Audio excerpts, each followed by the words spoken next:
Hello guys welcome to my mini vlog. हजुरहरूलाई मेरो mini भ्लगमा स्वागत छ। अनि हजुरहरूको चाहिँ के छ? मेरो चाहिँ सबै ठिक छ।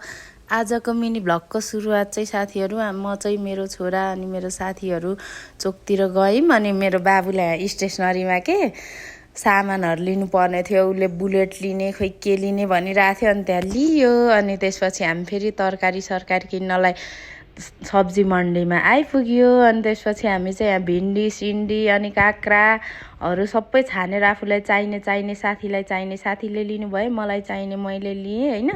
अनि सबै हामीले चाहिँ छानेर किनेर पनि रेडी गऱ्यौँ। अनि साथीहरू घर फर्किँदा चाहिँ हेर्नुहोस् न साँझ परिसकेको थियो कि। अनि हाम्रो छोराहरू चाहिँ गफ गर्दै अगाडि अगाडि लागेको छ। अनि त्यसपछि मैले चाहिँ आज बेलुका चाहिँ आलुको अचार बनाउने भनेर भनेको थिएँ कि। आलु काँक्रा प्याज स्याज सबै काटेर मैले सबै रेडी गरेर मोलमाल गरिसकेँ। अनि त्यसपछि मैले मोलेको भिडियो चाहिँ राख्न पाइनँ। अनि आज चाहिँ बिहान साथीहरू यो मैले भिडियो मिलाएर बनाइरहेको छु। अनि आज बिहान चाहिँ हामी कस्मेटिक गएको थियौँ।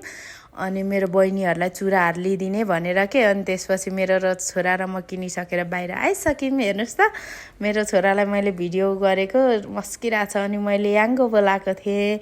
अनि त्यसपछि आइपुग्नु भएछ। अनि म र छोरा फेरि लाग्यौँ गन्तव्यतिर। हेर्नुहोस् न मेरो छोराको मस्किरहेछ कि, उसलाई मैले जिस्काइरहेको छु नि त। अनि त्यसपछि यता आउँदाखेरि मामा भान्जा भेट भएर हेर्नुहोस् न दुईजना यहाँ यति मिलेको छ नि, दुईजना भेट्नै हुन्न। अनि त्यसपछि हामी फेरि मासु किन्न गयौँ चिकन।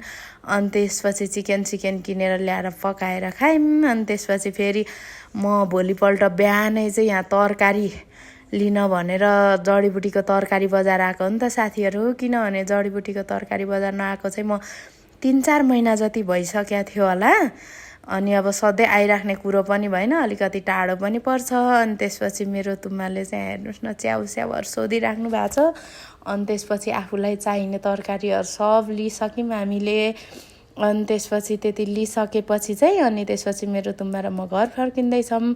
अनि घर फर्किँदा हेर्नुहोस् न यहाँ डेरीमा फेरि मही दही खोइ के लाने भनेर लिन खोज्दै हुनुहुन्छ कि। अनि उहाँ चाहिँ लिँदै हुनुहुन्छ। आजको मेरो मिनी भ्लग यति नै।